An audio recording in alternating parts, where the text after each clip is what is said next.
Bonsoir à toutes et à tous, heureux de vous retrouver pour la tranche info en direct sur votre antenne Canal 10 Télévision avec au programme de votre soirée, et bien dans un premier temps Info 10, le journal local et régional qui sera suivi à 19h par Sport 10, présenté par Séverine Méridan. Elle reviendra avec vous sur l'actualité sportive en Guadeloupe, mais pour l'instant place à l'actu.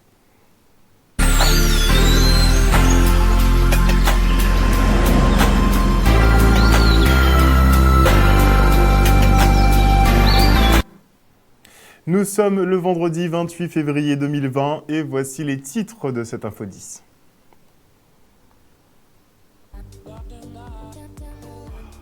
Nous parlerons politique et nous reviendrons sur la troisième séance plénière du Conseil régional, une réunion satisfaisante pour le président de région Harry Chalus autour de deux axes majeurs, la création du syndicat unique de gestion de l'eau et la mise en place de consignes en Guadeloupe.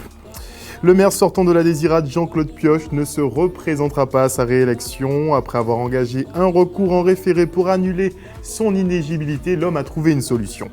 Et en fin d'édition, nous irons à la rencontre de Fanny Gall, championne de France de boxe anglaise en moins de 64 kilos. Et avant de développer ces quelques titres, on débute avec une triste nouvelle, à savoir qu'un ancien collègue à nous et bien connu du milieu sportif, Alain Damator, qui avait disparu il y a 4 mois déjà, eh bien, il a été retrouvé mort en Hexagone.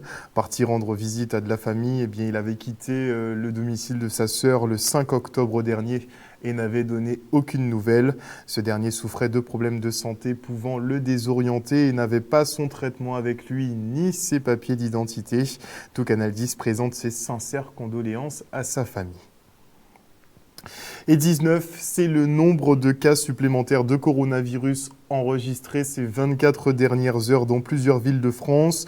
L'on passe donc à 57 cas avérés, ce qui pousse le gouvernement à déclencher le niveau 2 d'alerte épidémie puisque le virus apparaît en plusieurs points du territoire par grappe de cas.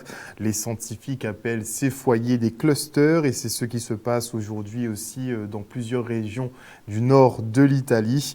Ici en Guadeloupe, nous attendons le retour des prélèvements des 3 cas suspects qui ont été envoyés en Guyane, puisque vous le savez, nous n'avons pas encore la possibilité de tester les patients au coronavirus. Il faut encore attendre 2 semaines, même si le CHU et l'ARS disaient être prêts. Et on débriefe tout de suite la 3e réunion plénière de la région Guadeloupe avec un sujet central, la création du légendaire syndicat unique de l'eau. 20 millions d'euros sont nécessaires pour que la structure commence ses activités. Il va donc falloir les trouver. Une séance où les élus ont également abordé le retour de la consigne pour diminuer les emballages et autres déchets liés aux boissons. Le reportage. Eh bien, un bilan satisfaisant. Nous avons une très très belle plénière aujourd'hui. Nous avons pris des délibérations très importantes, notamment concernant la création du syndicat unique de l'eau. Et j'espère que les autres PCI prendront cette même délibération pour que nous puissions avancer sur le dossier de l'eau. La population attend depuis très longtemps. Depuis notre arrivée à la région, je me suis battu pour qu'on puisse créer ce syndicat. Avec Mme Borel, nous avons eu plusieurs réunions de CTAP avec les EPCI. S'il y avait vraiment la volonté des hommes, je pense qu'on aurait été plus vite. Maintenant, il semble avoir un consensus. Je crois que d'autres 2 EPCI ont délibéré, donc nous avançons. J'entends effectivement la grogne de la population, mais maintenant, on ne peut qu'attendre. Attendre que les travaux continuent. C'est 71 millions de travaux que nous avons commencé. La région a 36 chantiers. Nous avons commencé nos chantiers. Ça diminue au fur et à mesure. Nous avons fini notre chantier sur les habitants. Nous sommes à plus de 70% sur Goubert. Nous aurons Bélocado, nous aurons Bémao, nous aurons sur le territoire de Cap Excellence des travaux qui ont commencé. Donc on ne peut qu'attendre. Attendre de mettre en place ce syndicat. Nous avons voté aussi une délibération pour 5 millions que portera la région.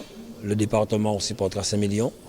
Il faut 20 millions pour que ce syndicat puisse travailler et continuer à consulter, mettre en place aussi une commission consultative où il y aura des usagers, des personnes qualifiées en parallèle avec ce syndicat. Donc nous sommes sur la bonne voie. L'autre délibération importante, c'est la demande de maîtrise d'ouvrage de la région pour pouvoir sécuriser notre cathédrale Saint-Pierre et Saint-Paul. Ça a été voté à l'unanimité.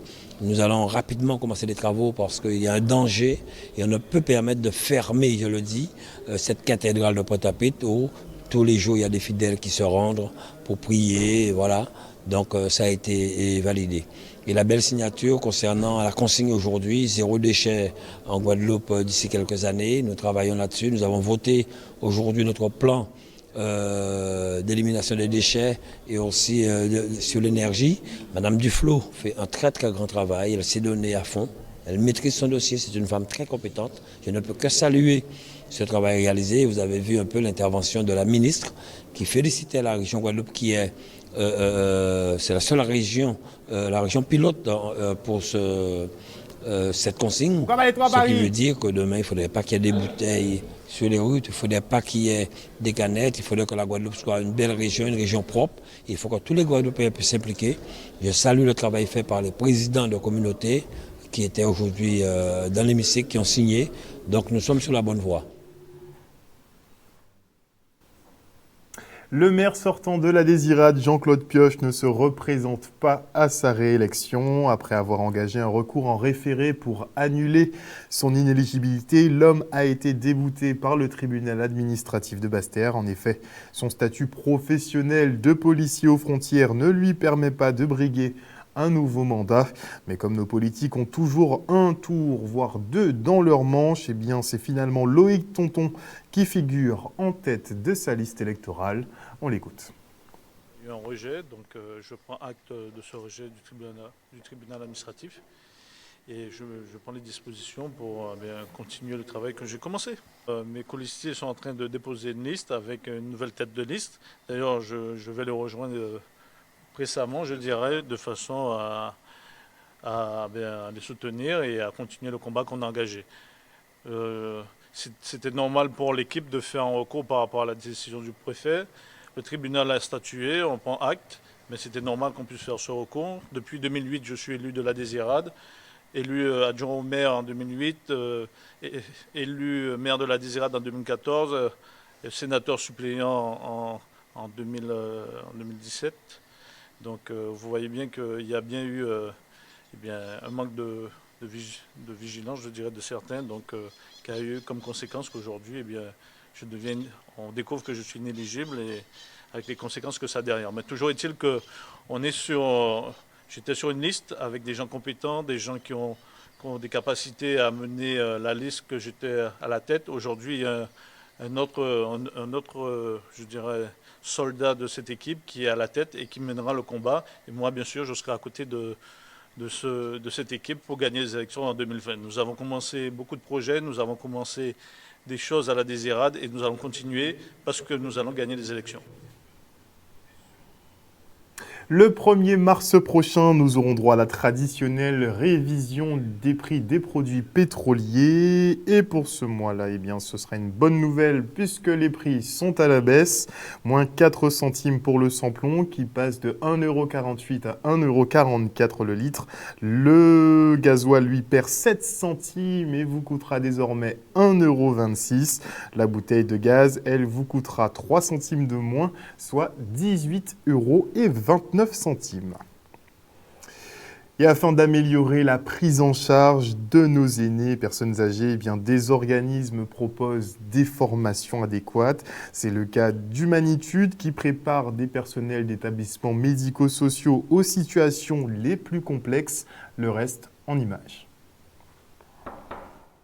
Cette formation Humanitude, elle est à destination des établissements sanitaires et médico-sociaux.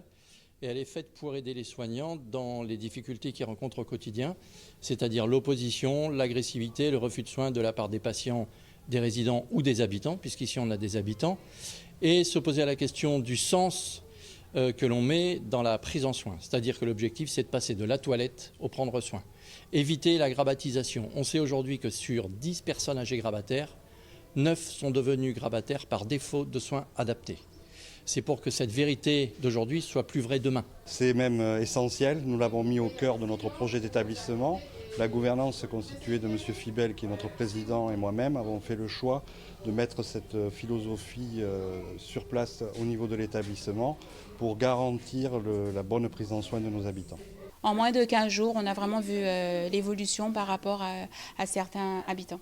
Puisque quelquefois, même si le soin il est fait en fonction des demandes et des choix des habitants, mais en tant que soignant, se repositionnant, suivant en fait la formation, que ce soit la théorique et la pratique, la mise en application, on voit vraiment l'évolution et le changement par rapport à certains habitants. Forcément, quand je ne suis pas bien traitant, je souffre de ça. Quand je fais du bien, je me fais du bien. Quand je fais du mal, je me sens mal.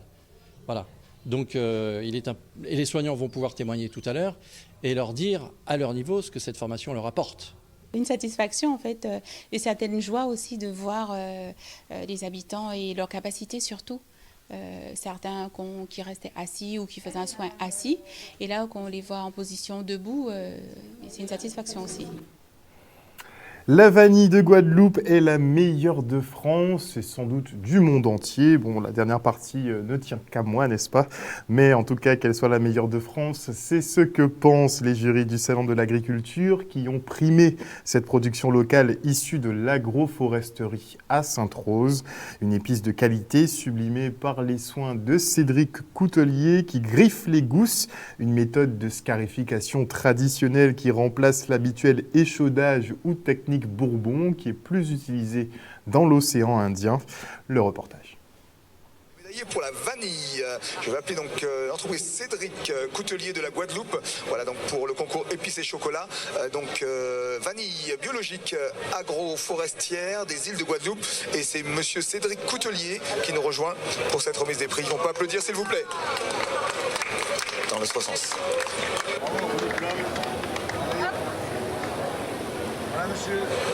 Ah ben, je me suis dit ça y est, finalement la vanille, moi j'étais venu plutôt pour savoir si on était en mesure de pouvoir l'améliorer en fait, en pensant que les critiques allaient me permettre d'avancer, d'améliorer le produit. Et puis finalement, visiblement il est déjà bon. Moi ce que je cherchais, hein, j'ai pas plus de vanille que ça, donc c'était surtout qu'elle soit reconnue en face des Réunionnais, puisque c'est d'habitude où on pense vanille, on pense plus à la Réunion, plus à Tahiti.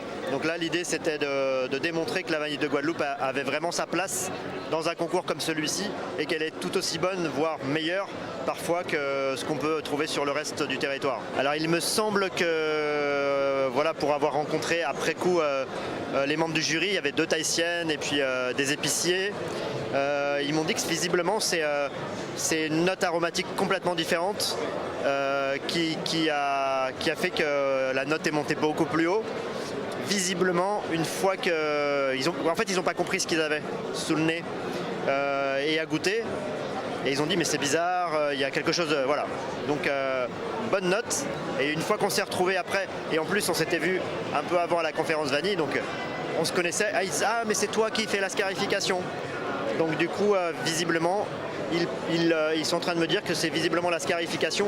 Donc le fait de l'avoir strié, griffé, qui donne des notes aromatiques différentes de la vanille de la Réunion ou de Mayotte, puisque c'est la même technique de transformation. Et donc ça a visiblement joué sur le produit, quoi, sur la note. Et Guadeloupe, terre de champions dans tous les domaines, vous le savez, on part à la rencontre de Fanny Gall, championne de France de boxe anglaise en moins de 64 kilos. Une jeune femme tenace qui s'impose après avoir raté ce podium 3 fois. Comme quoi il est important de quimber et surtout ne pas laguer, n'est-ce pas? Regardez. Cette victoire, je me sens super bien.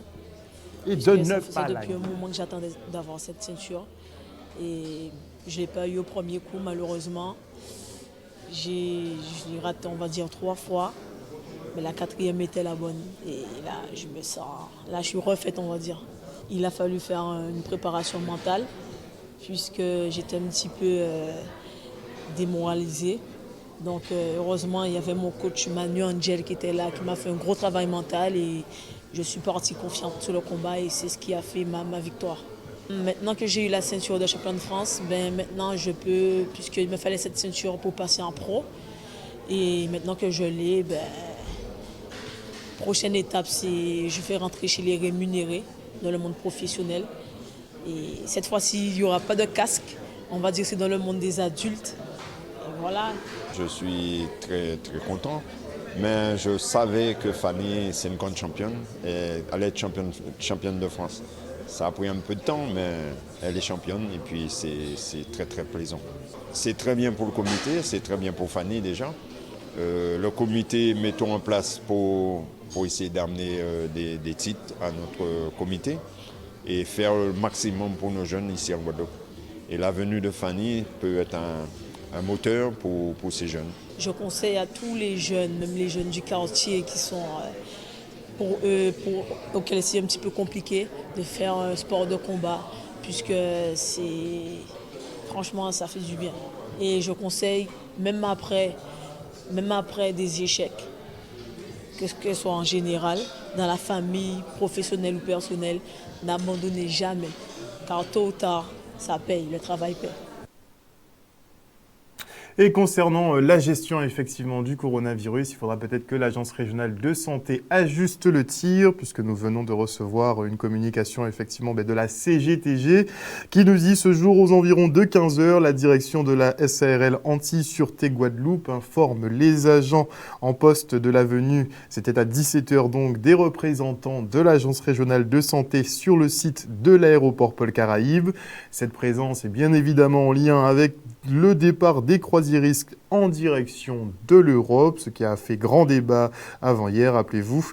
Et hier, une réunion de crise, il le rappelle, s'est tenue à la Cité des Métiers au Rézé pour gérer et faire face à cette éventuelle catastrophe sanitaire.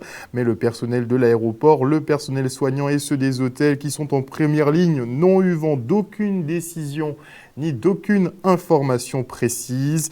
Il n'y a d'ailleurs pas eu de réunion des membres du comité social et économique et subitement les salariés se sont retrouvés devant le fait accompli, ce qui a levé une petite panique chez eux et donc la CGTG demande aux autorités de lever le doute en ce qui concerne justement le traitement de cette épidémie puisque je vous le rappelle, au niveau hexagonal, nous sommes passés en phase 2 puisque visiblement le coronavirus commence à pulluler un petit peu partout en France. Voilà, chers téléspectateurs, nous sommes arrivés au terme de cette Info 10. Merci pour votre fidélité. N'oubliez pas que sur Canal 10 Télévision, vous faites l'information que nous diffusons. Le journal local revient lundi à 18 h 30. En attendant, vous passez une bonne soirée et un excellent week-end à l'écoute de Canal 10 Télévision. Bye.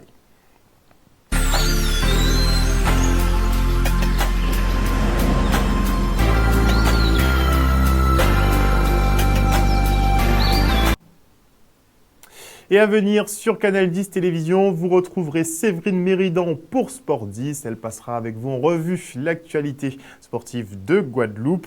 Et avant la coupure pub, eh bien je dis bonsoir à OPP Krabraïb, bonsoir à Liliane Campbell. Merci effectivement pour ses condoléances à la famille d'Alain Damator.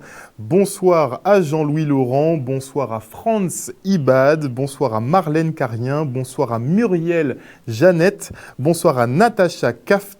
Bonsoir à Marie-Hélène Borès, bonsoir à Fabien Nebo, toujours connecté, bonsoir à Jean-Luc Amien, bonsoir à Lucien Joseph, bonsoir à qui d'autre, bonsoir à Patricia Châtenay-Rivaudet, bisous Patricia, bonsoir à Joël, bonsoir à Gnagna la pétulante, bonsoir à qui d'autre, à Dominique Landry et El Carino Valentino Cardona. Il y a une dernière arrivée, Flore la Négresse.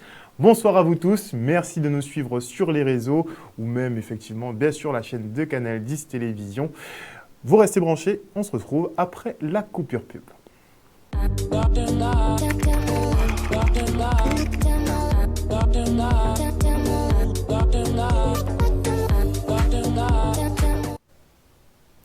Bonsoir et bienvenue dans Sport 10, votre journal des sports. Un programme riche ce soir puisque beaucoup d'activités sont prévues ce week-end, notamment du basket, du hand, mais aussi du foot.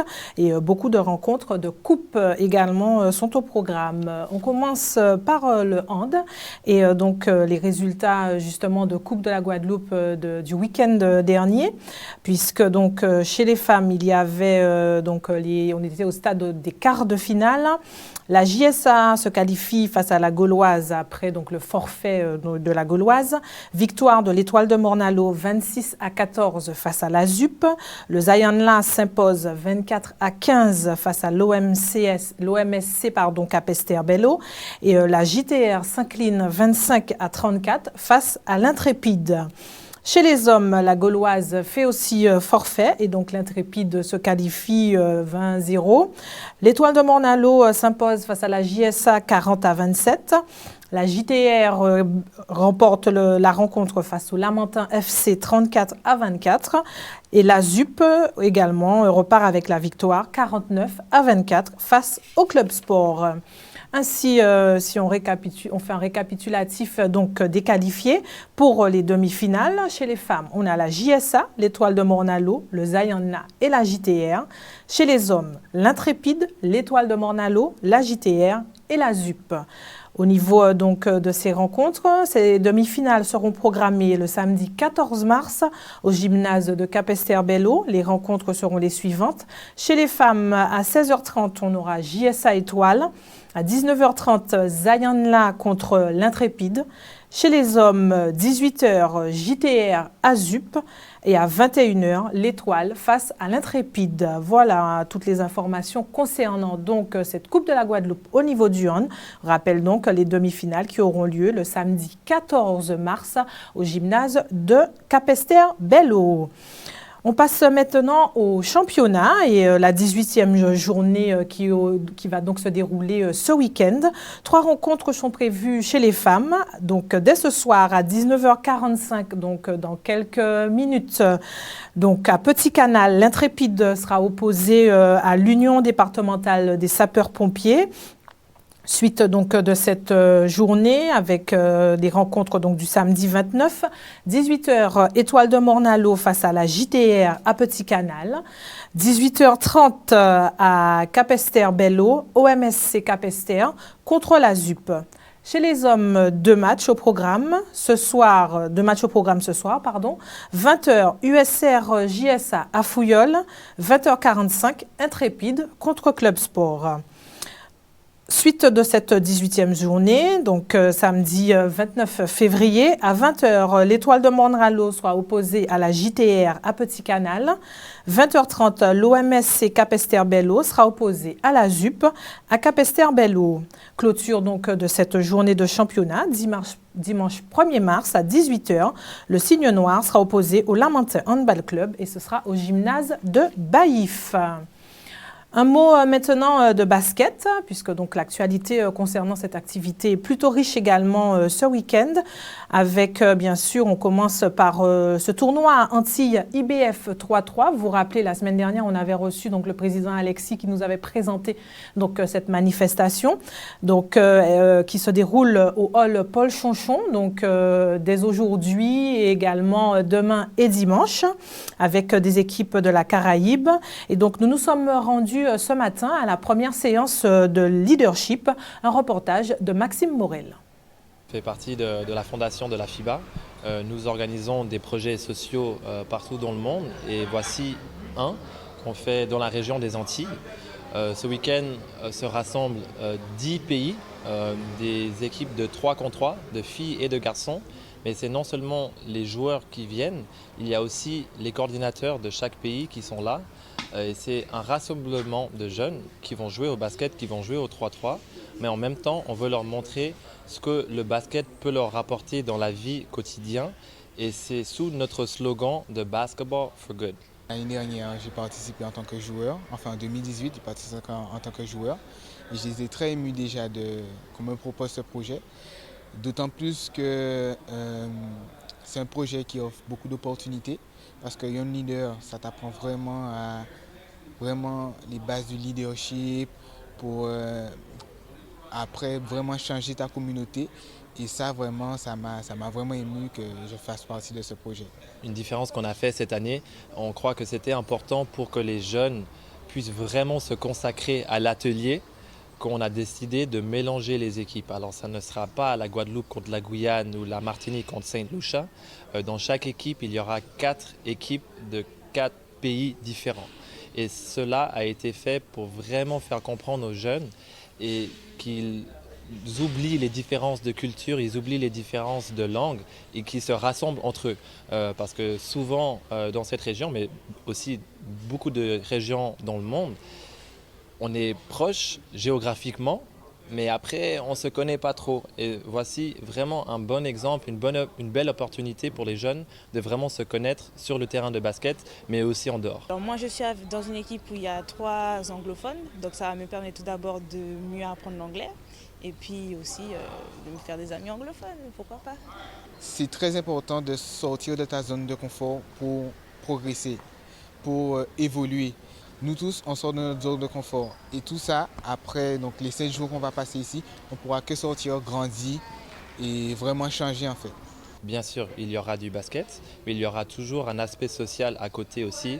Et on le voit pendant l'atelier de leadership qui a 70% des créneaux d'horaire ce week-end, toute la journée d'aujourd'hui, ainsi que les matins de samedi et dimanche. Et bien sûr le tournoi de 3 contre 3 qui se déroulera les après-midi et début de soirée, samedi et dimanche. Voilà, donc le rendez-vous est pris. Si vous voulez donc assister à ces rencontres, sachez que bien sûr l'entrée est libre et gratuite et que vous pouvez vous rendre au hall Paul Chonchon le samedi après-midi et le dimanche après-midi si vous souhaitez donc suivre ces différentes rencontres et bien sûr aller encourager nos jeunes Guadeloupéens, mais aussi Martiniquais, Guyanais, les joueurs également venant de Sainte-Lucie et des autres îles de la Caraïbe qui vont donc échanger et s'affronter durant ces 2 jours. Ce championnat est aussi donc à destination des joueurs de moins de 20 ans. En basket toujours, ce week-end, il y a donc la Coupe du Conseil régional. Donc, on joue les quarts de finale. Chez les hommes, 2 rencontres sont à jouer ce week-end. Le derby pointe-noirien qui aura lieu donc samedi 29 à 20h, samedi 29 février à 20h entre le Déo et la Luciole à Pointe-Noire. Deuxième rencontre dimanche 1er entre le BMBC et l'USR à 17h. La rencontre sera au gymnase Valère Lamy de Bémao. Suite donc de ces quarts de finale, le New Star sera opposé à l'AOG le 10 mars au hall Paul Chonchon et le Bonello sera opposé à la MJCA le 17 mars, toujours au hall Paul Chonchon. Chez les femmes, on joue également donc les quarts de finale. Demain, samedi 29, 18h, la Luciole sera opposée au New Star. Le match se fera en levée de rideau du derby à Pointe-Noire. Et à 20h, la SCB sera opposée au GGB. Et cette fois, la rencontre se joue à Saint-Claude. 2 équipes, bien sûr, exemptes du côté donc, des filles, la MJCA et le BMBC, qui sont donc déjà qualifiées pour les demi-finales et qui attendent sagement leur adversaire pour les demi-finales qui sont programmées le 21 mars. Toujours du basket et on parle cette fois du championnat Guimargois U20 qui se déroule en ce moment même à la Guyane. La Guadeloupe qui est rentrée en lice ce soir et donc nous sommes à la mi-temps de cette rencontre et la Guadeloupe mène 39-34, une sélection U20 de la Guadeloupe, emmenée par Alain Fautra qui est composée donc de Popote, de Frédéric, de Corneille, de Céleste Napol, de Roch, Galette, Marival, Racon, Guédu, Santa Maria Santos. Et comme je vous l'ai précisé à l'instant, c'est Alain Fautra qui coach donc cette équipe U20, partie représenter donc la Guadeloupe au championnat Guimargois. Donc bien sûr, ce championnat qui va se dérouler durant tout ce week-end. Et donc on saura et on suivra si, bien sûr, pour savoir si la Guadeloupe repart avec ce titre. On poursuit toujours du côté du foot cette fois et on commence avec la 14e journée de championnat féminin. La Gauloise qui est exempt et donc ne joue pas. Samedi 29 février à partir de 16h au Moule, l'AS Les Increvables sera opposé à l'Arsenal Club. Dimanche 1er mars 15h, MGFF sera opposé à l'AS Anonyme à Marie-Galante au stade de Desmarais de Saint-Louis. À 16h, derby, cette fois bémaossien, entre l'USBM et le Sporting. Le match se fera au stade de l'AS PTT. L'AS Foot Fambel recevra au stade de Palais Royal l'AS Moreau, toujours à 16h. La rencontre entre le Vénus Blanchette et l'US Cambrefort a été reportée. La régionale 1, cette fois, place au 8e de finale de la Coupe de la Guadeloupe. 2 matchs ont déjà eu lieu. La Red Star s'est imposée face à la Juventus 5-2 et se voit donc qualifiée pour le prochain tour. La Solidarité scolaire, elle, s'est imposée 3-0 face au CS Saint-François. Et donc, les rencontres qui sont prévues ce week-end. 15h, le CS Bouillantais sera opposé à l'USBM au stade Raymond Guillaudeau de Bouillante. L'AS Gosier sera opposé à l'Amical Club au stade de Valette de Sainte-Anne. À 20h, toujours ce samedi 29 février, l'UNAR sera opposé à la JSVH au stade des Abîmes. Le Phare sera opposé à l'ASC Madiana à Petit Canal.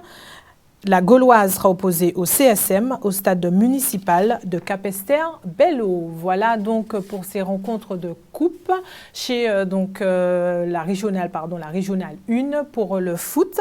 Et sachez donc en bref que Fanny Gall, justement, que vous avez pu voir dans le reportage dans le journal d'Harold, qui est championne de France donc, de boxe, qui a gagné donc, son titre le 15 février, sera en démonstration de boxe à la plage de Port-Louis à partir de 8h le dimanche 1er. Donc, si jamais vous êtes intéressé et que vous souhaitez découvrir la boxe, n'hésitez pas, rendez-vous à Port-Louis pour pouvoir justement profiter de cette championne qui est justement en Guadeloupe pour donner un peu de son temps et parler aussi un peu de son parcours. Et donc, découvrir également son talent. Donc, je vous rappelle, le dimanche 1er, à la plage de Port-Louis, dès 8h, il va y avoir donc de la démonstration de boxe. Voilà, on a fait le tour de l'actualité sportive. Je vous remercie en tout cas de nous avoir suivis et je vous donne rendez-vous vendredi prochain où on parlera très longuement de volleyball normalement et on parlera également donc des playoffs à venir et nous on se dit bien sûr à la semaine prochaine pour ce rendez-vous. D'ici là, profitez bien de votre week-end sportif qui sera également sportif sur Canal 10 puisque vous avez vu qu'on suivait le trail justement de Petit-Bourg. Donc vous allez pouvoir suivre tout au long de ce week-end cet événement sportif au niveau de la ville de Petit-Bourg. Et puis voilà, je vous laisse en compagnie de Zone Rouge pour un nouveau numéro. Et nous, on se dit rendez-vous la semaine prochaine pour un nouveau numéro également de Sport 10. Voilà, bonne soirée à vous.